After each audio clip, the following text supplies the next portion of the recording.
कौन सा गाना सुनना चाहते हैं आप? हमको इस वक्त कौन कौन सुन रहा है? तुमको पूरा इंडिया सुन रहा है। क्या हमारा राज्य, हमारा प्रदेश हमको सुन रहा है? हाँ भाई, मतलब इंडिया सुन रहा है तो राज्य तो सुन ही रहा होगा ना, मतलब जिला तो वैसे भी सुन रहा होगा।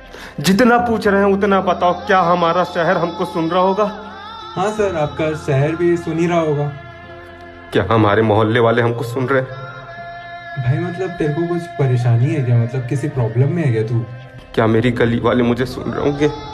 हाँ, वो भी सुन रहे होंगे, लेकिन क्या हुआ बताइए ना, मतलब कुछ दिक्कत है, कुछ परेशानी है क्या आपको? क्या मेरे घर वाले मुझे सुन रहे होंगे?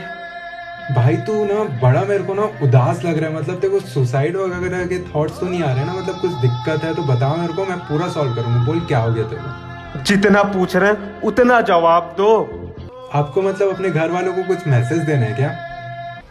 हाँ, हम पिछले 1 घंटे से संडास में बैठे हैं और यहाँ पानी नहीं आ रहा और हमारे पास हमको कॉल भी नहीं लग रहा है। सालू, अगर तुम सुन रहे हो तो जाके मोटर चालू कर दो बे।